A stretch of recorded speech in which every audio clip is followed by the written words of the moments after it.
Hello everyone and welcome back to another video. So today in this video we'll talk about what is going on in the market, how we can plan the trade according to this market because market is little bit choppy in this particular time frame. कैसे choppy है market? क्योंकि अगर higher time frame पे आप ध्यान से देखते हो तो आपको दिखेगा कि market higher time frame पे market ऊपर तो है बट यहाँ से retracement भी लेने की कोशिश कर रहा है. अब ये retracement कितनी नीचे तक हो सकती है, अब ये retracement कहाँ तक हो सकती है, कब तक market reverse करेगा, क्या यहाँ से ही continuous pumping करने की कोशिश करेगा या फिर यहाँ से सीधा सीधा डंपिंग करने की कोशिश करेगा.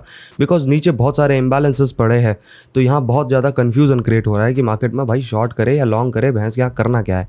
ठीक है, सो आज इस वीडियो में हम यही डिस्कस करेंगे कि भाई मार्केट में करना क्या है इस पर्टिकुलर टाइम फ्रेम है, उसके हिसाब से आप अपने ट्रेड को एग्जीक्यूट कर सकते हो. तो प्लीज़ वीडियो को एंड तक देखना ताकि आप सारे सिनेरियोस को समझ पाओ. So now let's talk about it. 4 hour time frame में आप साफ साफ देख पा रहे हो कि मार्केट में एक हाइज बना एंड देन उसके बाद market continues lower highs formation करना स्टार्ट कर चुका है.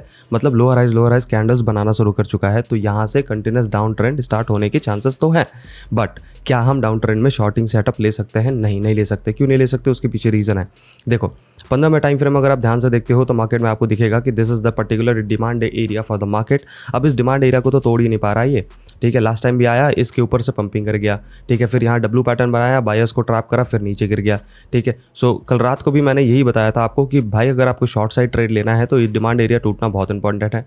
अगर आपको लॉन्ग साइड ट्रेड लेना है तो ये रेजिस्टेंस टूटना बहुत इंपॉर्टेंट है. दोनों में से कुछ नहीं हुआ, साला यहीं घूमता रहेगा मार्केट. ठीक है, अब अगर आप इसमें ट्रेड लेना चाहते हो अभी के टाइम फ्रेम पे कैसे ट्रेड लोगे? सो देखो यहाँ पे आपको चाहिए ब्रेकडाउन. ठीक है, ब्रेकडाउन के बाद आपको चाहिए रिट्रेसमेंट के बाद अगर कन्फर्मेशन होती है, मार्केट अपने हाइज को नहीं तोड़ पाता है तो आप लोगे शॉर्ट. ठीक है, समझिए क्या बोला, ध्यान से सुनो. ठीक है, आपको चाहिए यहाँ पे ब्रेकडाउन. ठीक है, ब्रेकडाउन हो गया. रिट्रेसमेंट में मार्केट अपने रीसेंट जो हाई है जो कि 67,456 ये लेवल नहीं टूटना चाहिए. अगर ये लेवल टूट गया तो शॉर्टिंग कैंसिल. ठीक है, तो ब्रेकडाउन होने दो, रिट्रेसमेंट होने दो. रिट्रेसमेंट ये ध्यान रखना है कि रीसेंट हाई नहीं टूटना चाहिए. अगर रीसेंट हाई नहीं टूटा और यहीं पे आके रिजेक्शन लेके नीचे गिरने लगा, यहीं से ले लेना शॉर्ट साइड. ठीक है, यहीं से शॉर्ट साइड ट्रेड लो और फिर नीचे जो डिमांड एरिया है जो पड़ा है नियर अबाउट 65,996-69 के आसपास एंड देन फिर अगर कंटिन्यूस डंपिंग हुई तो 64,600 तक भी डंपिंग पॉसिबल हो जाएगी मार्केट के लिए. लेकिन अब तो ये हो गई शॉर्ट की बात. लॉन्ग की बात कर लेते हैं. लॉन्ग कैसे करना है? ठीक है, देखो ये डिमांड एरिया है, मार्केट अभी लोअर हाइज फॉर्मेशन कर रहा है. इधर तो हायर हाइज फॉर्मेशन है ना, अगर यहाँ देखोगे तो इधर तो हायर हाइज फॉर्मेशन है, यहाँ से लोअर हाइज फॉर्मेशन स्टार्ट हो चुका है. अब अगर मार्केट लोअर हाइज फॉर्मेशन में है तो अगर आप लॉन्ग साइड ट्रेड लेना चाहते हो तो आपको क्या चाहिए? आपको चाहिए break of structure, change of character. कैसे होगा? यहाँ देखो ध्यान से, इस पर्टिकुलर एरिया के ऊपर जब मार्केट जाएगा, यहाँ के ऊपर जब मार्केट जाएगा उसको बोलेंगे ब्रेक ऑफ स्ट्रक्चर. इसके ऊपर जब जाएगा तो आप बोलोगे चेंज ऑफ कैरेक्टर. ठीक है, सीधी बात है. ठीक है, डिमांड एरिया पे है मार्केट, आने दो. ठीक है, तोड़ने दो, इसको तोड़ने दो, इसको तोड़ने दो. रिट्रेसमेंट होगा तो इधर से लॉन्गिंग सेटअप देख लेना.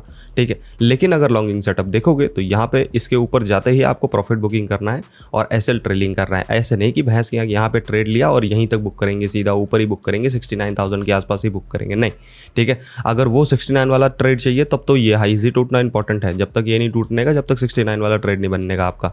ठीक है, तो ध्यान रखना, अगर छोटे ट्रेड चाहिए तो इस साइज़ के ऊपर आप लॉन्गिंग सेटअप ले सकते हो, प्रॉफिट इधर बुक करना.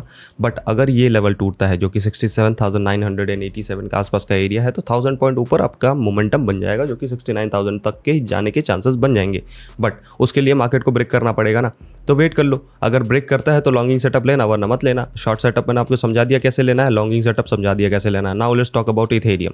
ठीक है, इथेरियम क्या कर रहा है? सेम चीज़. ठीक है, इथेरियम में शॉर्ट साइड ट्रेड जब भी लेना जब बिटकॉइन में ले लेना, और इथेरियम में लॉन्ग साइड ट्रेड जब भी लेना जब बिटकॉइन में ले लेना. देखो डेली टाइम फ्रेम पे अगर आप इथेरियम को देखते हो तो डेली टाइम फ्रेम पे इथेरियम इज लुकिंग कि इथेरियम जा रहा है अपने रेजिस्टेंस को फेस करना है जो कि है 2734 के आसपास का एरिया. 15 मिनट टाइम फ्रेम अगर आप ध्यान से देखोगे तो ये बहुत बड़ा कंसोलिडेशन एरिया बना दिया इसने. ठीक है, आप अगर इसको थोड़ा ड्रैग आउट करके देखोगे तो ये क्या है? ये बेरिश फ्लैग ही तो है. ठीक है, 15 मिनट टाइम फ्रेम में ये बेरिश फ्लैग ही तो बना रहा है. यहाँ पे ट्रैप करा, बेरिश फ्लैग बना रहा है. ठीक है, बेरिश फ्लैग का कंटिन्यूस मोमेंटम कब होता है? कंटिन्यूस मोमेंटम जब होता है जब बेरिश फ्लैग अपने डिमांड्स को तोड़ देता है. तो डिमांड एरिया अभी रीसेंट डिमांड एरिया की अगर बात करोगे तो वो है 2610 के आसपास का एरिया. अगर मेजर डिमांड एरिया की बात करोगे तो वो है 2598 के आसपास का एरिया.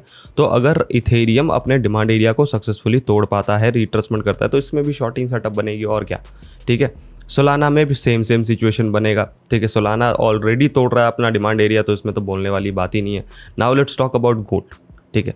गोल्ड की अगर बात करो तो गोल्ड को कल की वीडियो में ये साफ साफ बताया गया था कि गोल्ड में दो ही सिचुएशन है आपके पास, आइदर कि आप ये फेयरवेल गैप का वेट करो कि फेयरवेल गैप से रिवर्स करने की कोशिश करेगा, या आइदर आप डिमांड एरिया पे वेट करो कि डिमांड एरिया पे आएगा फिर आप बाइंग करने के लिए देखना और इसी हाई तक देखना।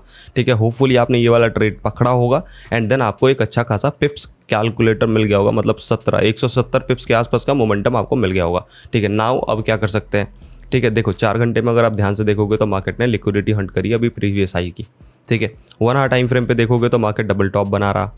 ठीक है, 15 मिनट टाइम फ्रेम पे आके देखोगे तो मार्केट अपने प्रीवियस हाइज मतलब हायर हाइज फॉर्मेशन करके अपने लिक्विडिटी हंटिंग कर चुका है। ठीक है, अब लिक्विडिटी हंटिंग कर चुका है। अब इसमें दो सिचुएशन है, पहली की आने दो इसको डिमांड एरिया पे फिर से भाई सेलर्स को ट्रैप करने दो।